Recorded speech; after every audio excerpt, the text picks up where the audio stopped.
ನೋಡಿ, ರಾಜ್ಯದ ಜನ ಚಲುವರಾಯಸ್ವಾಮಿಯವರನ್ನ ಕೇಳ್ತಾ ಇದ್ದಾರೆ, ಈ ಮಾಜಿ ಸಚಿವರಿಗೆ ಏನಾಗ್ಬಿಟ್ಟಿದೆ?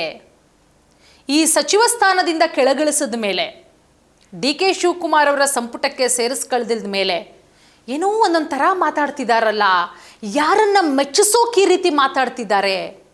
ಮತ್ತೊಮ್ಮೆ 2ನೇ ಲಿಸ್ಟಲ್ಲಿ ಅವರ ಹೆಸರು ಇರಬೇಕು ಅಂತ ಈ ರೀತಿ ಮಾತಾಡ್ತಿದ್ದಾರಾ ಏನು ಅನ್ನೋದು ಅರ್ಥ ಆಗ್ತಿಲ್ವಲ್ಲ ಅಂತ ಹೇಳಿಬಿಟ್ಟು ಭಾಳ ಕಷ್ಟಪಡ್ತಾ ಇದ್ದಾರೆ. ಆಮೇಲೆ ಜನ ಕೂಡ ಮಾತಾಡ್ತಾ ಇದ್ದಾರೆ. ಯಾಕೆ ಹಿಂಗೆ ಮಾತಾಡ್ತಾ ಇದ್ದಾರೆ?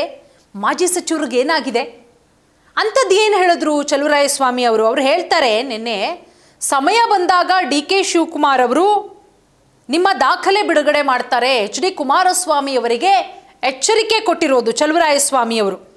ಡಿ ಕೆ ಶಿವಕುಮಾರ್ ಅವರ ಹತ್ರ ನಿಮ್ಮೆಲ್ಲ ದಾಖಲೆಗಳಿದೆ, ಇಲ್ಲ ಅಂತ ತಿಳ್ಕೋಬೇಡಿ. ಅವರು ಚಾಣಾಕ್ಷ ಇದ್ದಾರೆ, ಬುದ್ಧಿವಂತರಿದ್ದಾರೆ, ಸಮಯ ಬಂದಾಗ ಬಿಡುಗಡೆಯಾಗತ್ತೆ.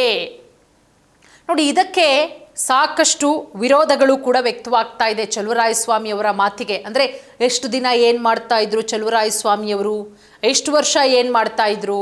ಕುಮಾರಸ್ವಾಮಿಯವರು 2 ಬಾರಿ ಸಿ ಎಂ ಆದ್ರಲ್ಲ, ಆಗೇನು ಮಾಡ್ತಾ ಇದ್ರು? ಇಂಥ ಚಾಣಾಕ್ಷ ಆಗಿದ್ರೆ ಡಿ ಕೆ ಶಿವಕುಮಾರ್ ಅವರು, ಇಂಥ ಬುದ್ಧಿವಂತರಾಗಿದ್ದರೆ ಯಾಕೆ ತಿಹಾರ್ ಜೈಲಿಗೆ ಹೋಗ್ತಾ ಇದ್ರು, ಯಾಕೆ 50 ದಿನ ಜೈಲಲ್ಲಿ ಇರ್ತಾ ಇದ್ರು ಅಂತ ಹೇಳಿ ನಾವು ಹೇಳ್ತಾ ಇರೋದಲ್ಲ. ಸಾಕಷ್ಟು ಜನ ಕಮೆಂಟ್ಗಳನ್ನು ಮಾತಾಡ್ತಾ ಇದ್ದಾರೆ. ಗಾಳಿಯಲ್ಲಿ ಗುಂಡು ಹೊಡೆಯೋದನ್ನು ಬಿಟ್ಬಿಡಿ, ಬಾಯಿಗೆ ಬಂದ ಹಾಗೆ ಮಾತಾಡೋದನ್ನು ಮಾಡಿದ್ರೆ ಎಲ್ಲ ವಿಚಾರಕ್ಕೂ ಕೂಡ ಎಂಡಿರುತ್ತೆ. ನೋಡಿ, ರಾಜಕೀಯದಲ್ಲಿ ಯಾರೂ ಶತ್ರುಗಳು ಇರಲ್ಲ, ಯಾರೂ ಮಿತ್ರರು ಇರಲ್ಲ. ಸಾಕಷ್ಟು ಬಾರಿ ಅದು ಪ್ರೂವ್ ಆಗಿದೆ. ಅಧಿಕಾರಕ್ಕೋಸ್ಕರನೇ ಎಲ್ಲರೂ ಮಾಡುವಂಥದ್ದು. ಓಪನ್ ಆಗೇ ಹೇಳ್ತಾರೆ, ನಾವೇನು ಸನ್ಯಾಸಿಗಳಲ್ಲ, ನಾವು ಕೂಡ ಅಧಿಕಾರ ಮಾಡಬೇಕು ಅಂತ ಹೇಳೇನೆ ಬಂದಿರೋದು, ರಾಜಕೀಯ ಮಾಡಬೇಕು ಅಂತಲೇ ಬಂದಿರೋದು ಅಂತ ಹೇಳಿ. ಹಾಗಾಗಿ ರಾಜಕೀಯದಲ್ಲಿ ಯಾರೂ ಶತ್ರುಗಳು ಇಲ್ಲ, ಯಾರೂ ಮಿತ್ರರೂ ಇಲ್ಲ. ಆದರೂ ಕೂಡ ಈ ರೀತಿ ವೈಯಕ್ತಿಕವಾಗಿ ಇಳಿದು ವೈಯಕ್ತಿಕವಾಗಿ ನಿಂದನೆ ಮಾಡೋದು ಖಂಡಿತವಾಗ್ಲೂ ಕೂಡ ಸರಿಯಲ್ಲ. ನಿಮ್ಮ ಎಲ್ಲ ಅಸ್ತ್ರಗಳು ಕೂಡ ಇದೆ, ನಮ್ಮ ಹತ್ರ ಡಿ ಕೆ ಶಿವಕುಮಾರ್ ಅವ್ರ ಹತ್ರ ಎಲ್ಲ ದಾಖಲೆಗಳು ಕೂಡ ಇದೆ. ಎಚ್ಚರಿಕೆ ಕೊಟ್ಟುಬಿಟ್ರೆ ಸುಮ್ಮನಿದ್ದು ಬಿಡ್ತಾರಾ? ಹಾಗಾದರೆ ಕೇಂದ್ರ ಸಚಿವರಾಗಿ ಬರೀ ಅದೇ ಕೆಲಸ ಮಾಡಬೇಕಾ? ನಿಮ್ಮ ಯಾವುದೇ ಸರ್ಕಾರದ ನ್ಯೂನ್ಯತೆಗಳನ್ನು ಅವರು ಎಲ್ಲೂ ಹೇಳಲೇಬಾರ್ದಾ ಕುಮಾರಸ್ವಾಮಿಯವರು? ನೋಡಿ, ಡಿ ಕೆ ಎಲ್ಲಿ ಅಂದರೆ ಡಿ ಕೆ ಶಿವಕುಮಾರ್ ಅವರನ್ನು ಮನವೊಲಿಸಿ, ಅಂದರೆ ಇವರ ಮಾತುಗಳ ಮುಖಾಂತರ, ಚಲುವರಾಯಸ್ವಾಮಿಯವರ ಮಾತುಗಳ ಮುಖಾಂತರ ಮನವೊಲಿಸ್ಬಿಟ್ಟು ಮತ್ತೊಮ್ಮೆ ಮಂತ್ರಿ ಸ್ಥಾನ ಗಿಟ್ಟಿಸ್ಕೊಳ್ಳೋದಕ್ಕೆ ಈ ರೀತಿ ಮಾತಾಡ್ತಿದ್ದಾರೆ ಚಲುವರಾಯಸ್ವಾಮಿಯವರು ಅನ್ನುವ ಮಾತುಗಳು ಕೂಡ ಕೇಳಿಬರ್ತಾ ಇದೆ.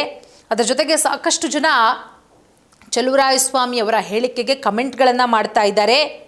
ರೀ ಸ್ವಾಮಿ, ನಿಂಬಳಿ ಆ ರೀತಿ ದಾಖಲೆಗಳಿದ್ರೆ ದಯವಿಟ್ಟು ನೀವು ಬಿಡುಗಡೆ ಮಾಡಿ, ಅದನ್ನು ಬಿಟ್ಟು ಸಮಾಜಕ್ಕೆ ಒಳ್ಳೆ ಕೆಲಸ ಮಾಡಿ. ಇದನ್ನು ನೀವು ಬ್ಲ್ಯಾಕ್ ಮೇಲ್ ಮಾಡ್ತಾ ಇದ್ದೀರಾ. ಡಿ ಕೆ ಶಿವಕುಮಾರ್ ಅವರ ಹೆಸರು ಹೇಳ್ಕೊಬಿಟ್ಟು ಚಲುವರಾಯಸ್ವಾಮಿಯವರೇ, ನೀವು ಬ್ಲ್ಯಾಕ್ ಮೇಲ್ ಮಾಡ್ತಾ ಇದ್ದೀರಾ. ಈ ರೀತಿ ಬ್ಲ್ಯಾಕ್ ಮೇಲ್ ಮಾಡೋದು ದೊಡ್ಡ ಅಪರಾಧ. ನೋಡಿ, ನಿಂಬಳಿ ಅಂತ ದಾಖಲಾತಿಗಳಿದ್ರೆ ದಯವಿಟ್ಟು ರಿಲೀಸ್ ಮಾಡಿ. ಅದನ್ನು ಬಿಟ್ಟು ನೀವು ಈ ರೀತಿ ಬ್ಲ್ಯಾಕ್ ಮೇಲ್ ತಂತ್ರವನ್ನು ಅನುಸರಿಸಬೇಡಿ ಅಂತ ಹೇಳಿಬಿಟ್ಟು ಒಂದಷ್ಟು ಕಮೆಂಟ್ಗಳಿದೆ.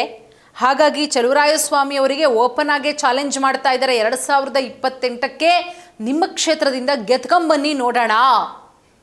ಈ ರೀತಿ ಬ್ಲ್ಯಾಕ್ ಮೇಲ್ ತಂತ್ರವನ್ನು ದಯವಿಟ್ಟು ಅನುಸರಿಸಬೇಡಿ, ಹಳೇದೆಲ್ಲ ಮರಿಬೇಡಿ.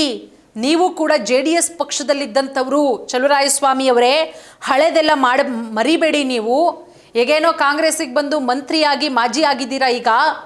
ಹಾಗಾಗಿ ನೀವು ಡಿ ಕೆ ಶಿವಕುಮಾರ್ ಅವರ ಪರ ಮಾತಾಡ್ತಾ ಇದ್ದರೆ, ಎಷ್ಟೇ ಮಾತಾಡಿದ್ರೂ ಕೂಡ ಡಿ ಕೆ ಶಿವಕುಮಾರ್ ಅವರ ಪರ ನಿಮ್ಗೆ ಯಾವುದೇ ಕಾರಣಕ್ಕೂ ಕೂಡ ಮಂತ್ರಿ ಸ್ಥಾನ ಸಿಗಲ್ಲ ಅಂತ ಹೇಳಿ ಒಂದಷ್ಟು ಜನ ಕಮೆಂಟ್ ಮಾಡ್ತಾ ಇದ್ದಾರೆ.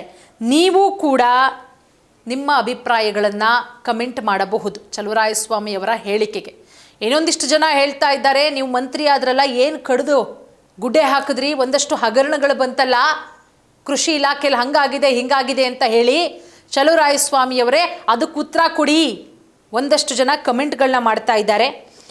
ಇದಕ್ಕೆ ಕುಮಾರಸ್ವಾಮಿಯವರ ರಿಯಾಕ್ಷನ್ ಏನು ಕೊಡ್ತಾರೆ ಅನ್ನೋದನ್ನು ಕಾದು ನೋಡಬೇಕಾಗುತ್ತೆ. ಬಾಲಕೃಷ್ಣ ಅವರ ಹೇಳಿಕೆಗೆ ರಿಯಾಕ್ಟ್ ಮಾಡಿದ್ರು. ಏನು ಕುಮಾರಸ್ವಾಮಿಯವರೆಲ್ಲ ಅವ್ರು ಸಂಪಾದನೆ ಮಾಡಿದ್ದ? ಹೆಂಗೆ ಸಂಪಾದನೆ ಮಾಡಿದ್ರಂತೆ? ಉತ್ತರ ಕೊಡಿ ನೋಡೋಣ. ಎಕರೆಗಟ್ಟಲೆ ಜಮೀನು ಅಂದಿದ್ದಕ್ಕೆ ಕುಮಾರಸ್ವಾಮಿಯವರು ಉತ್ತರ ಕೊಟ್ಟಾಯಿತು. ಈಗ ಚಲುವರಾಯಸ್ವಾಮಿಯವರ ಹೇಳಿಕೆಗೆ ಕೇಂದ್ರ ಸಚಿವರಾದಂತಹ ಕುಮಾರಸ್ವಾಮಿಯವರು ಏನು ರಿಯಾಕ್ಷನ್ ಕೊಡ್ತಾರೆ? ಸಮಯ ಬಂದಾಗ ಡಿ.ಕೆ ನಿಮ್ಮ ಬಗ್ಗೆ ದಾಖಲೆ ಬಿಡುಗಡೆ ಮಾಡ್ತಾರೆ. HDKಗೆ ಚಲುವರಾಯಸ್ವಾಮಿ ಎಚ್ಚರಿಕೆ ಕೊಟ್ಟಿರೋದು, ಡಿ.ಕೆ ಶಿವಕುಮಾರ್ ಅವ್ರ ಹತ್ರ ನಿಮ್ಮೆಲ್ಲ ದಾಖಲೆಗಳಿದೆ, ಇಲ್ಲ ಅಂತ ತಿಳ್ಕೊಬೇಡಿ, ಅವರು ಚಾಣಾಕ್ಷ ಬುದ್ಧಿವಂತರಿದ್ದಾರೆ. ಇದಕ್ಕೆ ಕುಮಾರಸ್ವಾಮಿಯವರ ರಿಯಾಕ್ಷನ್ ಏನಿರುತ್ತೆ ಕಾದು ನೋಡೋಣ.